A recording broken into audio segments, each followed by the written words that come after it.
Domingo, al día de hoy, en 2020, y considerando cómo ha sido tu trayectoria política y la del peronismo, ¿vos te considerás peronista?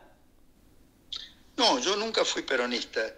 Cuando a mí me invitaron en el 87 a ser candidato a diputado nacional por Córdoba, me invitaron como independiente en las listas del peronismo de Córdoba. Luego con Ditela nos transformamos en prácticamente los voceros del bloque peronista en la Cámara de Diputados, pero por nuestra profesionalidad, no porque éramos, bueno, Ditela, él era peronista, pero yo no, yo me mantuve como independiente. Lo mismo que cuando estuve en el gobierno de Menem como canciller y luego como ministro de Economía. Yo nunca dije que era peronista, ni canté la marchita. Fui un hombre independiente y luego cuando decidí realmente dedicarme a la política, creé un partido que fue Acción por la República. Fue un gran esfuerzo, me acompañó mucha gente y tuvimos éxito en el año 99, cuando yo fui candidato a presidente, pero por supuesto no tenía ninguna chance de ser elegido presidente, pero logré arrastrar un buen número de diputados y nos conformamos en un bloque que iba a jugar un rol importante entre la alianza, por un lado, que es la que ganó la elección, y el peronismo, que era el otro partido que quedó en la oposición, ¿no? Después yo obviamente destruí mi futuro político con mi intervención en el año 2001 como ministro de Economía en el gobierno de la Rúa y toda la tarea de demonización que encaró Duhalde y los que lo acompañaron a Duhalde en el año 2002, echándome a mí la culpa de todo lo que había pasado hasta ahí. Y bueno, a partir de ahí ya directamente me alejé de la política, ¿no? Pero como político, mi principal actividad fue fundar y hacer funcionar Acción por la República.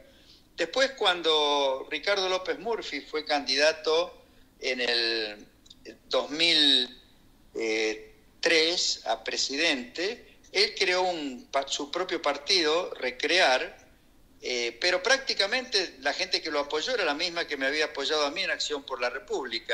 Prácticamente fue así. Lo que pasa es que López Murphy prefirió crear a su vez él un partido utilizando la apoyatura de toda la gente que me había apoyado a mí y también parte del radicalismo que había quedado desbandado después del fracaso de lo que la gente consideraba un gran fracaso de la alianza, porque obviamente que el ataque al que yo había sido sometido había perjudicado también a Acción por la República y obviamente no era lógico que López Murphy cargara con esa mochila si es que quería pelear la presidencia en el 2003, ¿no? Claro. Y luego, en el futuro, todavía existía Acción por la República como partido, pero Patricia Bullrich, que siempre había estado muy cerca mío, estaba armando su propio partido, que era Unión por Todos, y me pidió si le cedíamos las estructuras de Acción por la República y los afiliados, y ella le cambió de nombre, pero prácticamente el partido Unión por Todos de Patricia Bullrich fue una continuidad de Acción por la República. Ahora ese partido de Patricia Bullrich se fusionó con el PRO, así que de lo que fue mi partido prácticamente todo está subsumido o en el PRO o yo espero que en el grupo de partidos del que se va a valer López Murphy para ser candidato ahora el próximo año, en el 2021. Pero yo estoy totalmente retirado de la política. Claro, yo la pregunta del peronismo te la hacía por lo siguiente. El año pasado, en plena campaña presidencial, Guillermo Calvo dijo en una entrevista que el triunfo del peronismo era lo mejor que le podía pasar al país. y como economista respetado que es, esa declaración en su momento generó revuelo porque la candidatura de Fernández agitaba banderas que iban en contra de las políticas de Macri, que el mainstream consideraba, si se quiere, como normalizadoras. Pero específicamente la argumentación de Calvo era que Fernández y Kirchner podían tener una credibilidad para aplicar el ajuste necesario con un apoyo popular que Macri no iba a poder tener, porque en todo caso, si la había tenido, la había desperdiciado. Entonces, ¿vos creés que los peronistas pueden tener las herramientas para hacer despegar al país? ¿Puede Alberto Fernández eventualmente convertirse en un Carlos Menem del siglo XXI? No creo que vaya a ocurrir eso, porque hay una gran diferencia entre Alberto Fernández y Carlos Menem. Carlos Menem era un líder que concitó apoyo de la gente y que prácticamente fue el presidente sin estar condicionado por ningún sector interno del peronismo, ninguna estructura. Todo el resto de los dirigentes tuvieron que disciplinarse, si se quiere, ante el liderazgo de Menem.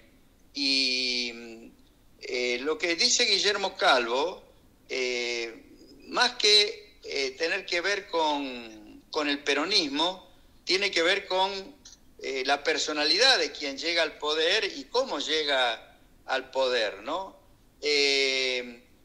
Si el hombre o si el líder es un hombre con sentido común, racional, observador de la realidad y sin grandes prejuicios ideológicos, como era el caso de Menem, puede, sin duda, desde una estructura política como el peronismo, llevar adelante transformaciones como las llevó Menem, sobre todo porque saben cómo disciplinar a los sindicatos y también cómo manejar a los sectores que normalmente promueven disturbios en las calles. En ese sentido,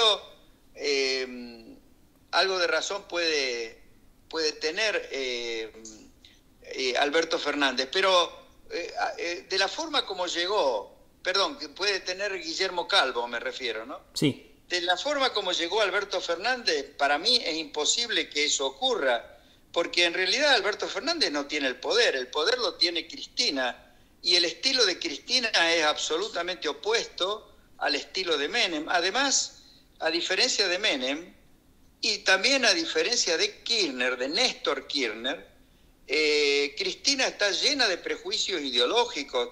No sé si los traía de antes o si los adquirió en su contacto con Kicillof y con la gente de la Cámpora y con todos los marxistoides que se dicen keynesianos, pero en realidad son de raíz marxista en su pensamiento, que fueron conformando sus dos gobiernos, ¿no? Entonces, la situación es completamente distinta a la que se dio con el liderazgo de Menem y el peronismo de los 90, ¿no? Además, claro.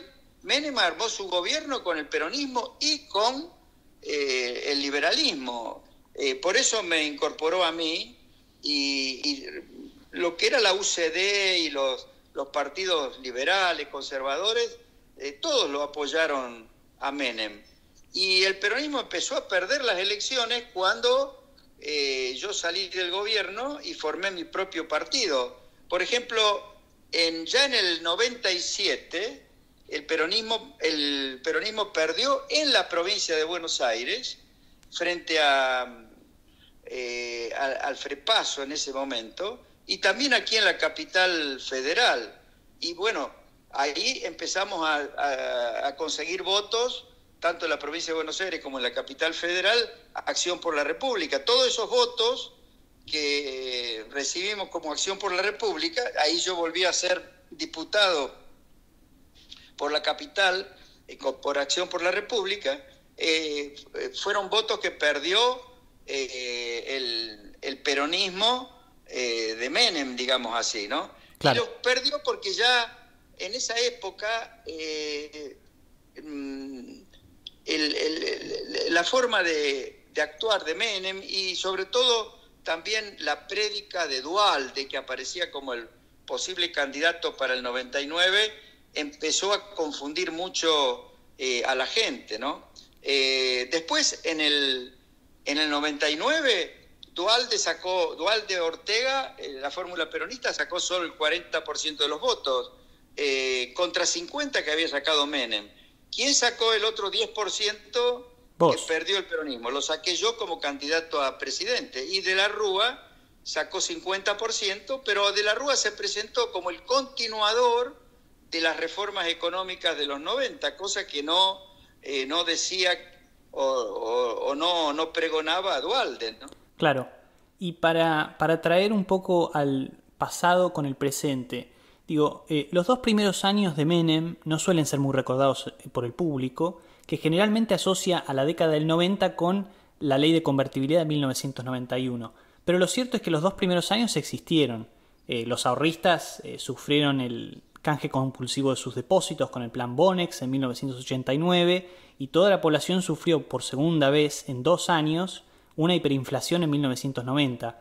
Entonces, pensando por un lado en el hoy y especialmente después del fracaso de Macri, que intentó un gradualismo que no funcionó, y pensando por otro lado en la crisis del coronavirus, que parece dar por tierra con cualquier intento de estabilización y cuyas consecuencias vos has dicho que pueden ser peores que las de 2001. ¿Tienen que pasar calamidades similares a las de los 2 primeros años de Menem como para que el país vuelva a dirigirse hacia una economía más libre y abierta, con menor intervención del Estado y con una moneda creíble? Bueno, por de pronto, eso de que los 2 primeros años de Menem, o diríamos desde julio del 89 hasta que yo llegué al Ministerio de Economía en febrero del 91, fueron un desastre, yo no estoy de acuerdo. Por ejemplo, lo que se dice, cuando se critica el plan Bonex, se sostiene que fue una confiscación de depósitos. Todo lo contrario, los depósitos se estaban desvalorizando aceleradamente, los depósitos en pesos, que eran los únicos que existían, por la inflación. El plan Bonex reemplazó a los depósitos en pesos por los Bonex, que eran los únicos bonos en dólares que además habían sido respetados, nunca habían sido defolteados. Tal es así que la gente en realidad preservó sus ahorros a partir del plan Bonex y a su vez eso permitió que la gente advirtiera que el dólar, cosa que ya lo había advertido, por eso había tanta gente que convertía sus ahorros o sus ingresos directamente a dólares ya desde el año 88, 89, pero terminó de convencerse que la protección del ahorro iba a venir a través del uso del dólar, ¿no? O de un peso que fuera equivalente al dólar. O sea, además, que preparó el terreno para la dolarización en 1991. Sin duda, y la podría haber hecho la dolarización, que es lo que yo le recomendé, la podría haber hecho el 1 de enero del 90. Lamentablemente, Herman González, que fue el que implementó el plan Bonex, que entre paréntesis lo había diseñado Roque Fernández, no era una cosa, digamos, hecha por alguien que quería confiscar los depósitos. Herman González no entendió lo que significaba una reforma monetaria y la dolarización o la convertibilidad. Incluso yo le recomendé a algunos miembros del directorio del Banco Central, a Carlos Sánchez y a Felipe Murolo, que fueron designados, pero no les prestaron atención. A los pocos meses ellos renunciaron y Herman González no fue capaz de implementar ahí un buen régimen monetario. Tampoco lo ayudó a Herman González el hecho de que el presidente del Banco Central fuera González Fraga, porque González Fraga se oponía contundentemente al tipo de cambio fijo y pensaba que había que ir a la flotación, y resulta que cometió el mismo error que cometió Federico Sturzenegger al principio del gobierno de Macri, de creer que la libre flotación en un contexto en donde hay una gran inflación de arrastre permite resolver bien o permite un buen manejo monetario, ¿no? En fin, pero Sin embargo, en esos 2 primeros años, Menem convenció a la población de la gran conveniencia de reformar el Estado y de privatizar. Y sobre todo, lo que hice yo como canciller, que fue prácticamente mejorar la relación con todo el mundo y sentar las bases para conseguir mucho apoyo externo y abrir la economía y poder integrarnos al mundo. O sea que no es cierto que los 2 primeros años de Menem o el primer año y medio de Menem haya sido un desastre. La crisis no es que se agravó, la crisis, el máximo de la crisis estuvo en la transición del gobierno de Alfonsín a Menem. Hubo un mes de 200% de inflación, que fue julio del 89, y el 90 fue un año todavía con una inflación altísima, pero empezó a indicarse una especie de camino hacia el cual iba a marchar la economía argentina. Por supuesto que en ese momento nadie lo entendía, seguía habiendo mucha oposición, pero una vez que implementamos el plan de convertibilidad y logramos producir una inmediata estabilización y se creó mucha confianza y empezaron a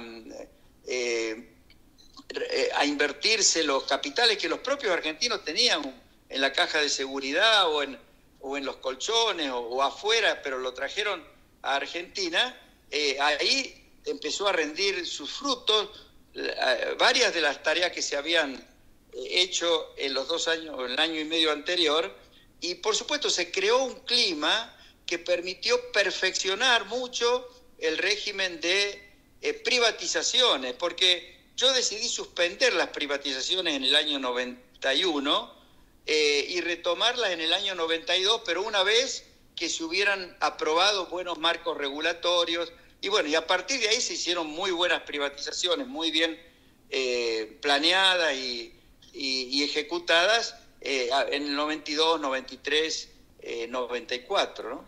Con respecto al momento actual, no hay nada de lo que esté haciendo Alberto Fernández, ni de lo que dice que vaya a hacer, que se parezca a lo que hizo Menem en el primer año y medio. Todo lo contrario. Hablan de cerrar la economía, hablan de estatizar empresas, creen que van a tener que regular todo, intervenir en todos los mercados, piensan que el control de cambios es un arreglo monetario que se va a mantener permanentemente en el futuro, hablan de controles de precios como forma de frenar la inflación. O sea, absolutamente nada que ver con lo que fue el inicio del gobierno de Menem, ¿no? Claro. Vos en repetidas ocasiones has dicho que lo que hizo la ley de convertibilidad en términos de permitir el uso de moneda extranjera en contratos y en la vida social en general fue sincerar algo que ya estaba pasando de manera espontánea, que es que la gente pensaba en dólares y no en la moneda local porque constantemente perdía valor. Y casi 30 años después, nada parece haber cambiado demasiado, por lo menos en ese sentido. Entonces, teniendo el diario del lunes y sabiendo todo lo que pasó después de 1991, ¿volverías a recomendar una ley de convertibilidad para salir de las crisis recurrentes de Argentina? No, volvería a recomendar una reforma monetaria en el contexto de una reforma integral de las reglas de juego de la economía, exactamente como fue alrededor del año 91. Yo creo que es la única salida que hay. Ahora, ¿cuál es la reforma monetaria? Por de pronto la ley de convertibilidad significó institucionalizar un sistema bimonetario, porque lo más importante de la ley de convertibilidad no fue la creación de la caja de conversión. Lo más importante fue el permitir que el dólar funcionara como moneda para las transacciones comerciales y también financieras, con el mismo estatus que el peso. Muchos dicen, ¿por qué no dolarizamos totalmente la economía? Porque yo seguía teniendo en aquel momento, y sigo teniendo ahora, la idea de que Argentina necesita una moneda propia. Claro que en un momento en que la moneda que tenía Argentina era el austral y estaba totalmente desprestigiada, había que construir una moneda propia, y para construir esa moneda propia es que creamos la caja de conversión. Todas las monedas fiduciarias del mundo nacieron primero como cajas de conversión.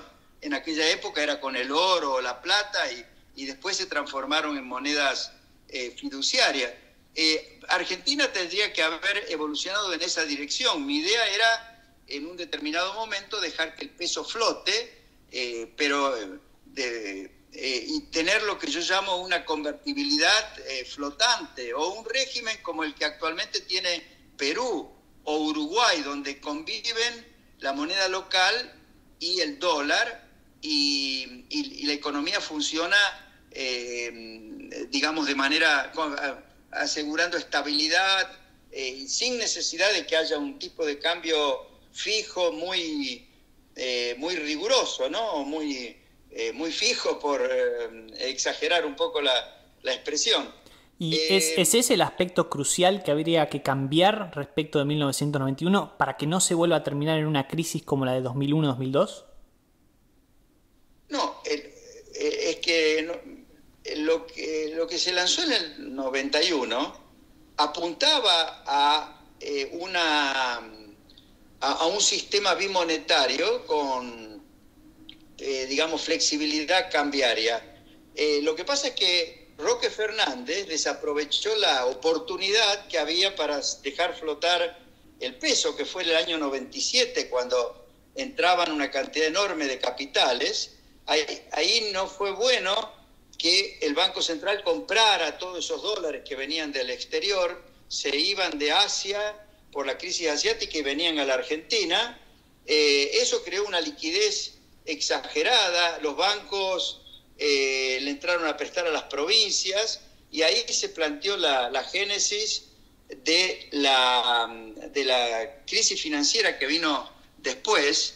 Pero por otro lado, al no dejar flotar el peso, se inhibió al régimen monetario argentino de tener la flexibilidad que hubiera necesitado para enfrentar la adversidad del año 99, la devaluación del real, la sobrevaluación del dólar en el mundo, la depreciación del euro, la caída de los precios internacionales. Ahí, sin duda, el peso, flotando libremente frente al dólar, se hubiera depreciado, como se deprecian en las monedas que tienen, digamos, flexibilidad cambiaria, como se depreciaron por ejemplo, en Perú en esa misma época, sin producir ninguna catástrofe en la economía. Lo que ocurre es que, al desaprovechar la oportunidad que existió para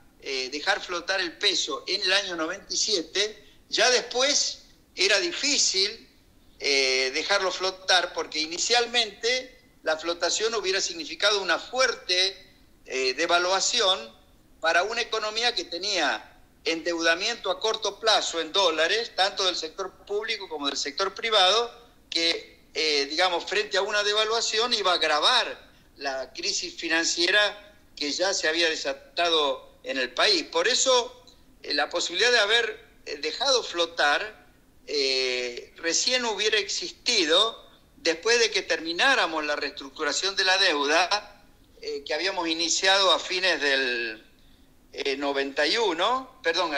2001, y que se vio interrumpida por el golpe institucional del 20 de diciembre del 2001. Pero el plan nuestro era terminar la reestructuración de la deuda, logrando una reducción al 50% de la factura de intereses de provincia y de nación hacia el año 2002 con respecto al 2001, y después de eso ya con un presupuesto sin déficit, como hubiera ocurrido si lográramos bajar la factura de intereses a la mitad, íbamos a poder dejar flotar, porque con la reestructuración de la deuda ya no había vencimientos de capital en los próximos 3 años para el sector público y perfectamente se podría haber conseguido que el sistema financiero alargara los plazos de vencimiento de las deudas en dólares del sector privado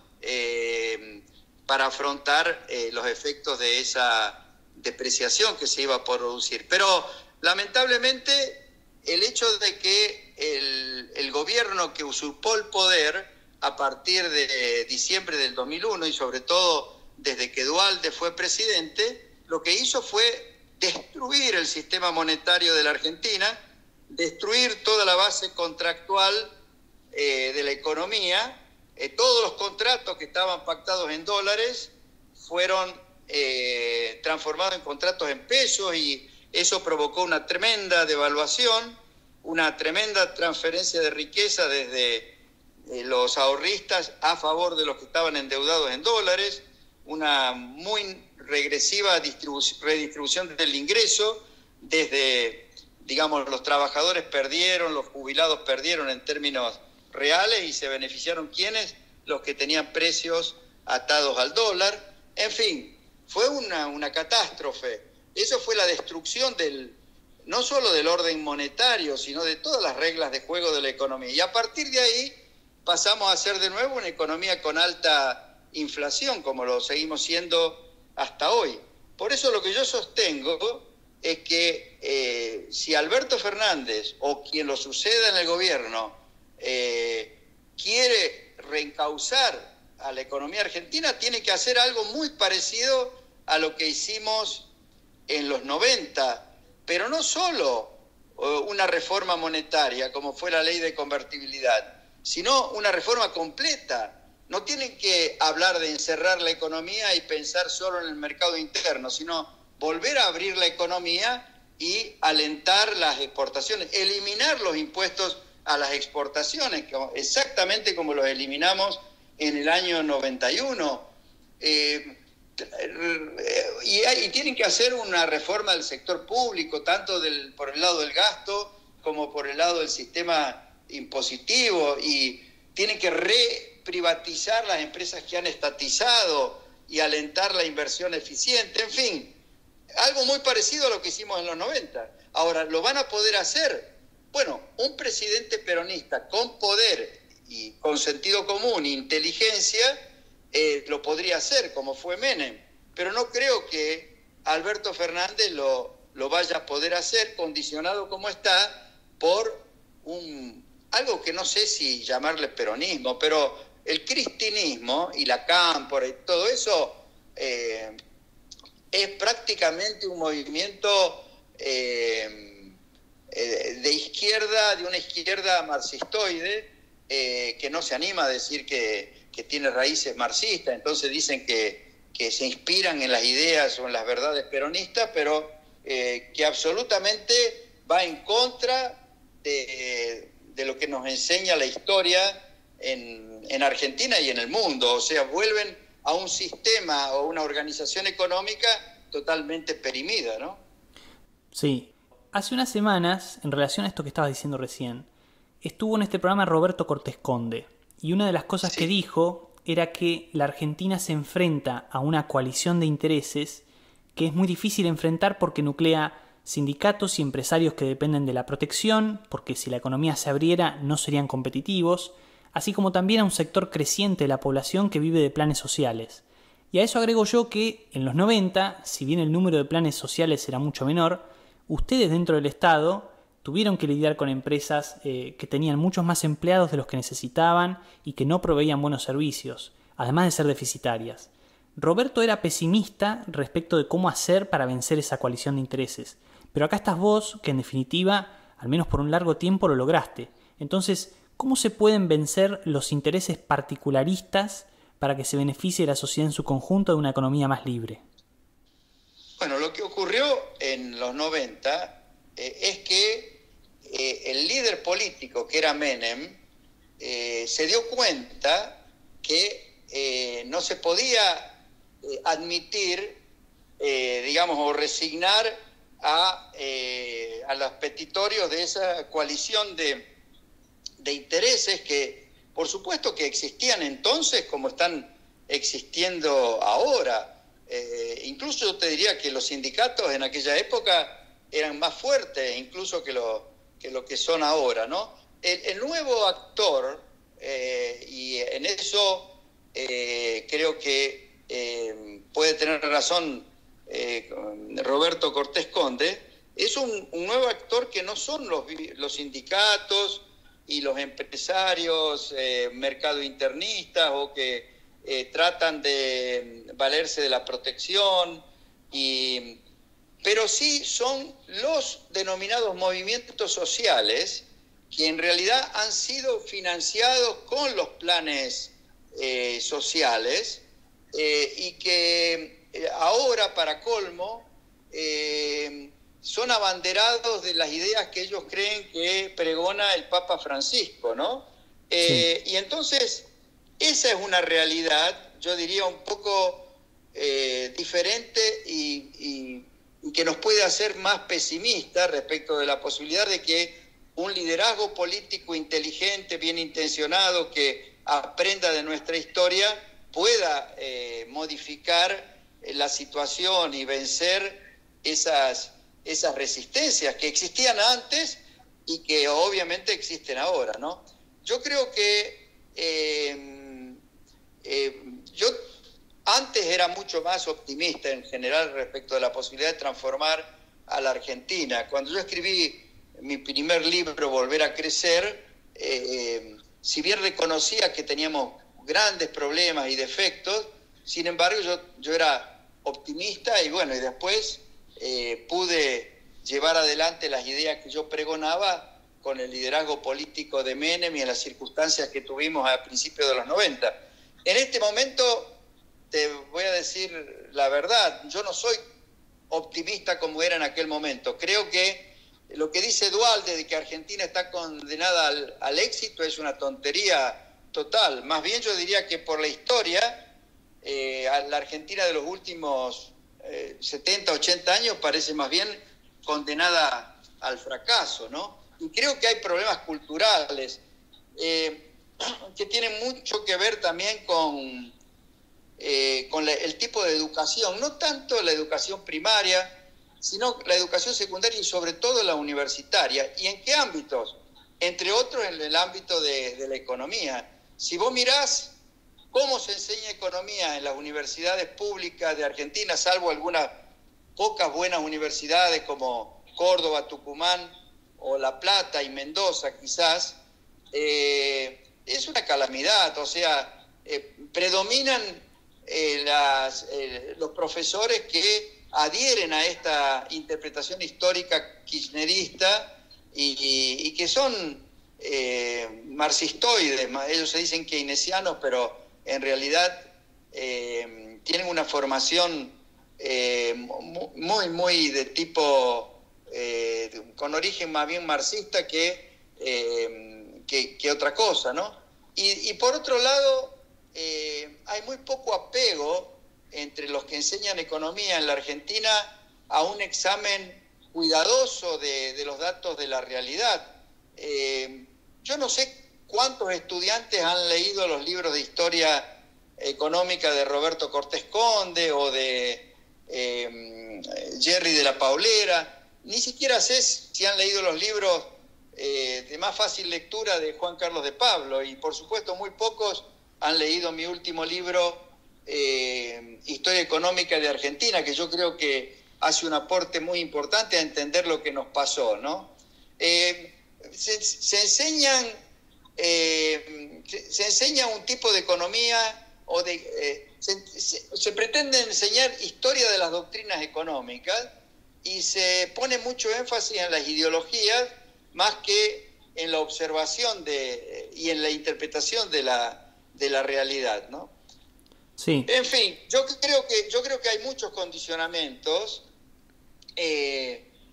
Por supuesto, los intereses creados, los que en realidad quieren que siga el statu quo o se acentúen los defectos de nuestra organización económica, también tienen mucha influencia en los medios de comunicación y cada vez que yo miro lo que dicen los opinadores en los distintos programas de televisión o en la radio, quedo más preocupado porque se nota la influencia de los que pretenden mantener sus privilegios. Por ejemplo, todo el énfasis en decir que lo que fracasó en el 2001 fue la convertibilidad y que la solución de los problemas económicos vino con el consenso que creó Duhalde con Alfonsín y esa parodia que hicieron de acuerdo social con participación de la Iglesia y de las Naciones Unidas.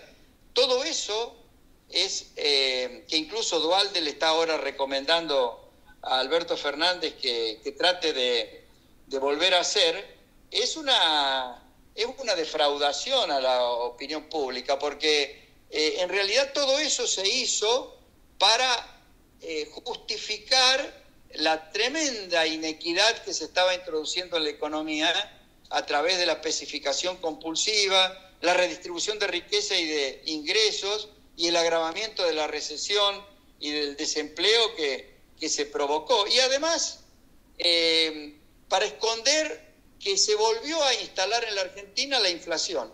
¿Qué significa o qué significó históricamente la inflación y qué significa ahora la inflación? Significa el default permanente de las obligaciones en pesos del sector privado y del sector público, que es obviamente que de vez en cuando, de tanto en tanto, se complementa con el default de la deuda en dólares del sector público y del sector privado. Pero por eso hay tanto apego por parte de los sectores de poder en la Argentina, incluidos los sindicatos tipo Moyano, que sorprendentemente pregonaban las bondades de una devaluación en el año 2001 y 2002, cuando eso significó un gran deterioro de los salarios de los trabajadores.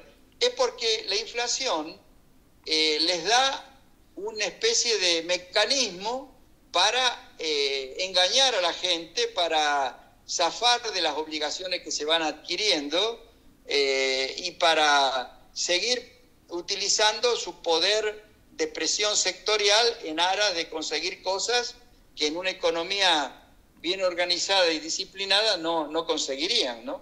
Claro. Y para ir cerrando y dejando un poco el presente y el futuro detrás, me gustaría preguntarte ¿cuáles son tus mayores orgullo y arrepentimiento a lo largo de tu carrera como funcionario público? Bueno, arrepentimiento no tengo. ¡Qué bueno! Yo tomé muchos riesgos. Podría arrepentirme de haber tomado tantos riesgos porque obviamente que después trajo sus consecuencias. Por ejemplo, desde el 2002 que tengo todos mis bienes embargados y que no me han dejado prácticamente trabajar. Me tuve que ir a los Estados Unidos a tratar de enseñar en los lugares en donde me admitieron como profesor y he estado muy limitado. Incluso han desalentado la persecución a la que yo estuve sometido, desalentó la actividad en el país de mis hijos, y ahora tengo todos mis hijos y todos mis nietos viviendo en los Estados Unidos. Afortunadamente ellos tienen todos muy bien encaminados sus respectivas carreras, pero digamos, no solo lo que me pasó a mí o los riesgos que yo tomé y las consecuencias personales y familiares que me trajo, sino que afectaron también a mis hijos y nietos. Ahora, yo me pregunto, ¿yo tendría que haber hecho algo diferente? No, yo creo que no, porque, bueno, por ejemplo, si yo hubiera pensado en mi futuro político y en reducir el grado de riesgos que iba a tomar, podría haberme abstenido de entrar en el gobierno de la Rúa y haber perseverado en ser candidato a presidente en el año 2003, presentándome a candidato a senador en el 2001 con Acción por la República. Posiblemente hubiera tenido muchas chances de llegar a la presidencia en el 2003, pero en el 2001, cuando De la Rúa me pidió que lo ayudara a enfrentar la crisis, yo me sentí obligado, y yo creo que yo estuve obligado a colaborar con él para evitar lo que lamentablemente después pasó en el 2002. Yo sabía que si se hacía algo como lo que hizo Duhalde en el 2002, iba a ser un desastre para la Argentina, no solo en el 2002, sino por las décadas siguientes de la Argentina, porque era desorganizar completamente la economía. Y yo me metí en el gobierno de la Rúa, de quien era amigo desde larga data y que en realidad había apoyado también mi gestión a través de López Murphy y de Sturzenegger en la década del 90. Me metí para tratar de ayudarlo a sacar al país de la crisis de una manera ordenada. Podría estar arrepentido de eso en función de las consecuencias que me trajo en el plano personal y familiar, pero yo creo que ahí yo cumplí con el deber que tenía como un argentino que podría haber evitado lo que pasó en el año 2002, pero que bueno, lamentablemente no lo pude evitar, ¿no? ¿Y tu mayor orgullo? No, yo creo que lo que yo hice como economista desde que yo estudié en Córdoba, cuando tenía muy pocos años, porque yo me recibí de doctor en Ciencias Económicas en Córdoba cuando tenía 22 años, pero entré a la universidad cuando tenía 16 años y fui dirigente estudiantil, representante de los estudiantes en el gobierno de la universidad y obtuve la medalla de oro por mis rendimientos como estudiante. En todo ese periodo yo ya estaba pensando en términos de prepararme para influir en las políticas públicas. Y yo siempre estuve trabajando, pensando en qué contribución podía hacer con mi conocimiento, con mis estudios en materia de políticas públicas. Yo nunca estuve pensando en hacer negocios propios, en transformarme en un empresario, sino fundamentalmente en un hacedor de políticas públicas. Por eso, después de estudiar en Harvard y cuando ya me conocían bastante en Córdoba, los empresarios y mucha gente, yo tenía la alternativa de quedarme en los Estados Unidos a seguir una carrera académica, incluso me hicieron ofrecimientos muy buenos, pero decidí volver a la Argentina, pero porque un grupo de empresarios argentinos, no de lobistas, buscadores de renta, sino verdaderos empresarios que estaban dispuestos a competir y que querían reglas de juego para el ejercicio de su creatividad, como por ejemplo la familia Pagani, que era dueño de Arcor, o los Urquías de Aceitera General de Dehesa, o los Astori de Palmar y Astori Estructura, y muchos otros 33 empresarios de Córdoba, crearon la Fundación Mediterránea y me dieron los recursos para que yo pudiera formar un equipo de investigadores que no hicimos consultoría, sino que nos dedicamos a estudiar los problemas económicos de la Argentina, de cada sector, de cada región, y por supuesto la organización económica de la Argentina y también las relaciones con el resto del mundo. Dirigí ese equipo desde el año 77 hasta el año 87. Después me metí en política, invitado por el peronismo de Córdoba, y fui diputado nacional, pero por supuesto seguí alentando desde ahí el desarrollo de las actividades del IERAL, de la Fundación Mediterránea. Me reemplazó Carlos Sánchez al frente del IERAL, y después eso me permitió, cuando ya estuve en la Cancillería y sobre todo en el Ministerio de Economía, contar con un equipo de gente que me acompañó. No fui solo yo el que diseñó e implementó las políticas exteriores y económicas de los 90, sino que fue todo el equipo que yo había logrado armar, incluso la interlocución con economistas que no formaban parte del IERAL, pero que con los que intercambió muchas ideas, ¿no? Como para darte un ejemplo, Adolfo Sturzenegger, Ricardo López Murphy y Juan Liach, y en fin, todo eso, yo me enorgullezco de esa tarea en aras de prepararme para influir y ayudar a que hubiera buenas políticas públicas. Por eso yo aliento que se formen think tanks y centros de investigación que hagan una tarea como la que yo impulsé en los años 77, del año 77 en adelante. Ahora, bueno, tal es así que induje a mis hijos a que impulsaran instituciones semejantes. Mi hija es una de las fundadoras de CIPEC, que hoy por hoy es uno de los think tanks más importantes de Argentina, ¿no? En fin, yo creo que estoy orgulloso de lo que hice como economista volcado al diseño y eventualmente a la implementación de políticas públicas. Obviamente no me preparé para ser dirigente político. El que me metí en la política fue por las circunstancias y porque fui avanzando en esa dirección.